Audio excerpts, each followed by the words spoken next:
Welcome to Mana's Seal YouTube channel. The previous video link is on the description box or on the top right card. Volume 15, The Half-Elf Godkin.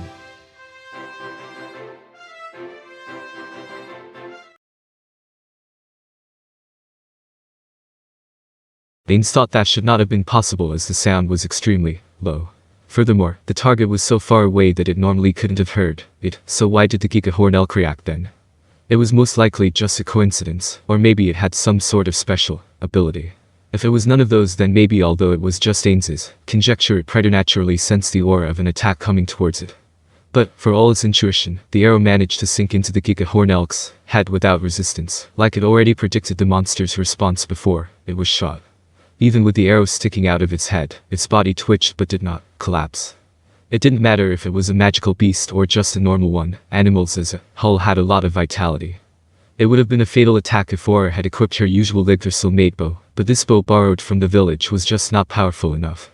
This clearly shows that the gear and weapons do greatly affect one's strength. Well, looks like Aura didn't use any special abilities this time, so maybe the results would change if she used any. The beast tried to leap away with the arrow stuck deep into it. Deeply wounded, it chose flight over fight. Or loosed another arrow without any hesitation, like she had already predicted the elk's reaction. Pierced once more in his head, the Giga Elk finally collapsed to the ground. Well, that's how it's done. As expected of fearsome. In contrast to Aura's calm, the nearest dark elf man raised his voice, full of passionate admiration. He's Plum, the village's vice master of the hunt, and the leader of the hunting party this time. Ains didn't feel that he was putting on an act, and even considered him as a strong ally for Aura in a sense. Nevertheless, he made Ains's face twitch. His attitude was just too positive. His fiery eyes were filled with a mixture of respect, adoration, and passion. Just like how that girl with scary eyes in the Holy Kingdom looked after her resurrection. Frankly speaking, he should not be looking at someone who looked, at least like a child on the surface with those eyes. This was the second time she hunted with this party, and it was not like this the first time. It was true that Aura fought back the Inkillersis, but Plum only considered that as a measure of her battle prowess, and not her talent at hunting. In fact, while under perfect unknowable, Ains heard him saying that he proposed to hunt because they wanted to estimate her skill as a ranger. But, the way Aura effortlessly traversed the forest gave Plum goosebumps. Her ability to erase her presence bedazzled him, and by the time he saw her skill with the bow, his eyes started shining with admiration. It was a bit comical to see him standing there with his mouth wide open. And so, he ended up being the #1 Aura fanatic in the village. However, he was a painful impediment to Ains's plan. As long as someone like this existed, it would be hard to turn Aura back into a normal child in their eyes. It could have been easily handled if this was just them cozying up to Aura to use her, but the fact that it was not the case troubled him the most. Killing them is only the last resort after all. Hey now. You can praise me later, can't you? Take it apart already. Yes. Understood, fearsome, let's do it, everyone. The two remaining dark elves, who were sending strange glances at Plum, also started moving out. They too admired Aura, but were able to remain cool-headed after seeing Plum's extreme reaction. The elk's legs were tied with a rope, and the other end of the rope hung over a branch. They then pulled on the rope to try to hang the carcass upside down, but the elk's gigantic body proved difficult for the three of them. Aura reached for the rope and pulled it with a light hoy. The corpse that proved difficult for the three elves was easily raised up. As expected of fearsome. Aura frowned a little at Plum's praise. Ains could understand. He nodded as the faces of Nazark's denizens flashed across his mind. Getting praise for the wrong things made one feel bad, but getting exaggerated praise for simple things was also weird in its own right. They might end up thinking about whether or not they were being made fun of. While Ains was wondering if it was his lack of self-confidence that made him feel that way, the field dressing continued. A male dark elf put his hand over the prey, covering the carcass in something like a white fog. It looked like a special skill that froze the prey's body. Ains didn't know any such skill from the ranger's skill list, so it's either a druid skill or something from other classes this dark elf had. After that, they bled out the body and collected the blood in a bowl underneath. He heard that they did it to prevent the germs in the blood from multiplying. Maybe the aforementioned dark elf's power wasn't enough to freeze the entire body. The blood collected in the bowl was also used for cooking. During their first hunt, Ains heard that they rarely took back the blood with them for the fear of drawing predators toward them. They dug a hole and threw the head and entrails into it. They would also take some of the offal with them usually, but the elk's carcass was too large for them this time. They stopped field dressing the carcass after that. The dark elf's custom was to perform the steps like skinning only after they had brought the game back to the village. Although Ains called it the Dark Elves custom as if he was knowledgeable on hunting, if one were to ask him, what's the normal custom then? He could only answer that he actually knew nothing about hunting. Maybe the Dark Elves' custom was the same as the common one. The Dark Elves lowered the carcass to the ground and tied it to a pole. With a heave-ho, they raised it. It looked like they found it quite heavy.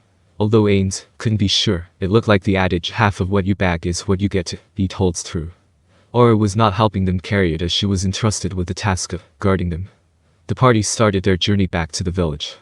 Generally, a successful bushwhack hunt took a lot of time. However, thanks to Aura, this hunt has been completed relatively quickly, resulting in the joyful expressions on the Dark Elves' faces. Though the Dark Elves lived in the forest, leaving the safety of the village exhausted them mentally. Fearsome was totally awesome. That was some great shooting today. Plum was the first to start talking after they started to walk back. Those were not words of flattery, but what appeared to be his feelings from the bottom of his heart. Really? Well, maybe it's awesome for you people, but there's always someone better than the best. How should I put it? A relative. Maybe it's rude. Well, anyway, there's someone more awesome than I am. I was not talking about my uncle, by the way. I heard that the uncle Dono and the brother Dono will be reaching the village today or tomorrow, but are they excellent rangers too? No, they are not rangers. Is that so? I thought they would be skilled rangers, considering the two are crossing the forest alone. Then what kind of people are they? It's true that they are skilled people. As for what they are exactly skilled at, you will understand soon. Look forward to it. That aside, sorry, but can you let me concentrate on guarding the party? I can easily escape by myself, but with everyone in mind, noticing a threat even a second faster could be a matter of life and death, right? She was probably unsure about how much she could talk about Ains and Mare, so she used a good excuse to cut him off. The question was how the other side took it. Could someone really accept if the person you were having a pleasant talk with suddenly cut you off, even if the reason made sense? Wouldn't a person feel hurt depending on their character? I think it's fine because he is a fanatic, but he is also someone powerful in that village. I should prepare countermeasures in case he starts to hate Aura and drag down the village's opinion of her. Ains thought that a fall in Aura's status in the village was not necessarily a bad thing at present, but it would be troublesome if it deteriorated too much. But Ains's worries were useless, just as he had predicted. Please forgive me. To think I didn't notice it. Plum bowed with a tremendous force. If he weren't carrying the carcass, he would have probably performed a dog-iza or some elven form of apology, equivalent to it. This kind of excessive response was why he was thought of as fanatic. Well, you are moderately skilled yourself, so you probably would have noticed it normally, right? Looks like you were taking it a bit easy because I'm here, but that only means you think highly of my skills, right? I am happy about that, but I want you to pay a bit more attention to time and place. Woo, she is good at consoling someone from a superior position. Maybe that is her experience as a floor guardian speaking. I feel a bit happy if this is a sign of an NPC's growth. Or maybe is it something Bikubi Chigama-san left in her? That would be a thing worth celebrating in its own right, because it's a sign of Chigama-san living through Aura. Imagining a pink blob behind Aura, which certainly doesn't make for a good picture, Ains's immovable face made a smile. The party heeded Aura's words and continued their journey back without disturbing her. And like that, they reached the village without being attacked by beasts even once. After he confirmed that they had reached the village safely, Plum raised his voice. Everyone, rejoice. Fearsome bagged a big one this time as well. Ains clicked his tongue. He expected this would happen, but also realized that he could do nothing about it. It was natural for hunters who headed out into danger to be proud of their kills, and it was also natural to let everyone know who hunted it. Plum probably did it especially because Aura was an outsider, in order to make her position better. But Ains didn't wish for such goodwill.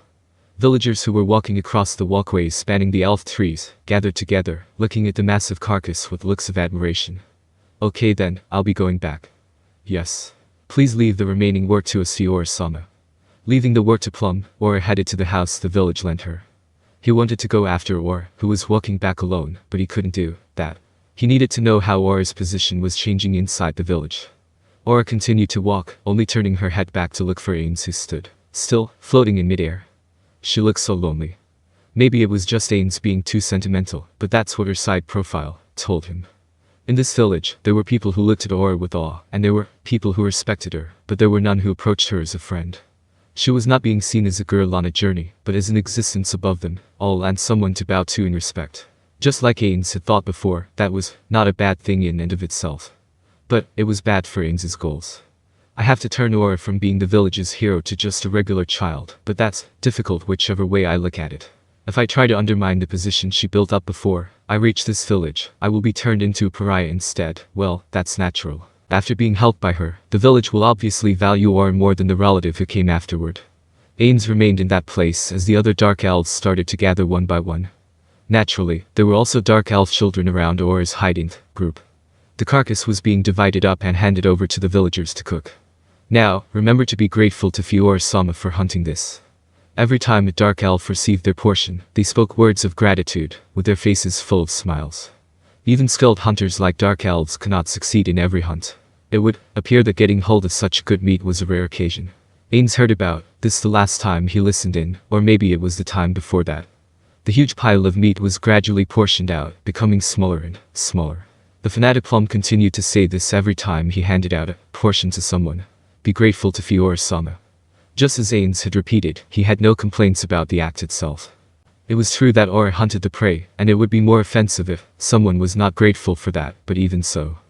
As expected of fearsome, she should be the one to lead this village. Ah, absolutely. Not only did she drive away the Overlord, but she is also a first-class hunter.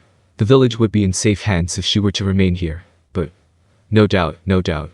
5 dark elf adults gathered around Plum and continued to talk like this. Their praise for Aura gradually increased. The fact that the children who gathered were also listening was extremely problematic. But Fiora-chan is still a child, you know. A dark elf male, who smelt of herbs, said suddenly. The expressions of the fanatical gathering changed at once. That's the same as those elders, those old farts' way of thinking. It was an angry exclamation. Plum, who had been smiling a few moments before, now looked completely different, breathing wildly. What is age? Is just being older something great? No. Certainly, there are people who have accumulated experience and have become skilled with age, but that's not something that naturally comes with age. Age cannot be the absolute yardstick we measure everything against, but, you see, only ability can be absolute. Ains agreed with that opinion. He saw it many times at his workplace. People who were good at something were good at it from the start, while those that were not would never become good, no matter how many years they spent on it. Superior talent. That's the only power that can protect the most people in this dangerous place. Only ability is absolute, even if it is someone young. But, isn't Fiora-chan a bit too young? Another fanatic replied coldly to the woman who objected, isn't that how those elders think? So you are the same as those elders, huh? Ha. The woman looked at the dark elf with hostility. Ains could clearly see that the elders were very much hated. Frankly speaking, I feel like they are not doing anything that could cause so much hate. He didn't understand the reason why the younger ones had such a bad opinion of them, but it's been only 2 days since Ains started observing this village. It's not like he was observing everything either, so Ains may have just missed it. In order to reject the ideology of the elders that which prioritizes one's age, should we not instead defer to talented dark elves like Fiora-sama, and even possibly make her lead the village? Stop, please. Ains grimaced. This was not why he sent Aura into the village. If Aura heard this and if he was unlucky, she might just agree with them and proceed to bring the village under her rule. You could even say that this was a great idea for Nazark's expansion, but this was not what Ains desired. Ains turned his gaze to the children watching the adults quarrel. Unlike their expressions of joy at the food before, their faces were now clouded with unease. This is the main problem. Ains wanted to make friends for the twins. Unlike the children in Suzuki Satori's world, the children of this world like Nemu could approach Aura with innocence and curiosity. However, from what Ains had witnessed and from what Aura had said, there was no one like that here. Yet, maybe they were used to suppressing their curiosity because growing up in a dangerous place like the Great Forest required them to do so. However, what was more likely was that they sensed the adult's attitude towards Aura and formed an image of her as someone who lived in an entirely different world from them. In their eyes, Aura was a child who was also not a child. He had even felt like he should directly intervene and make the village's opinion of Aura full, just so the children could approach her. It's probably hard to be intimate with, no, friendly with someone deeply respected by the adults. For example, even if the object of respect doesn't differ much from their age, or maybe it is all the more awkward because she is the same age. At least in the conversations I snooped on, I didn't hear parents telling their kids to not approach Aura, or ordering them to treat her with the utmost respect. But is it a good thing, or a bad thing? Ha. Ains ended up letting out a sigh. There was no way they could make friends if this continued. In that case, should I make a move here and directly ask them to become friends? But I can't be sure that would lead to a good result, or maybe I should just hope that the situation will change. I wonder if every parent has to go through such hardship. Pondering over the same question as he had before, Ains activated greater teleportation, clutching his head at the final words he heard before he teleported. First of all, what do you mean by Fiora-chan? It should be Fiora-sama.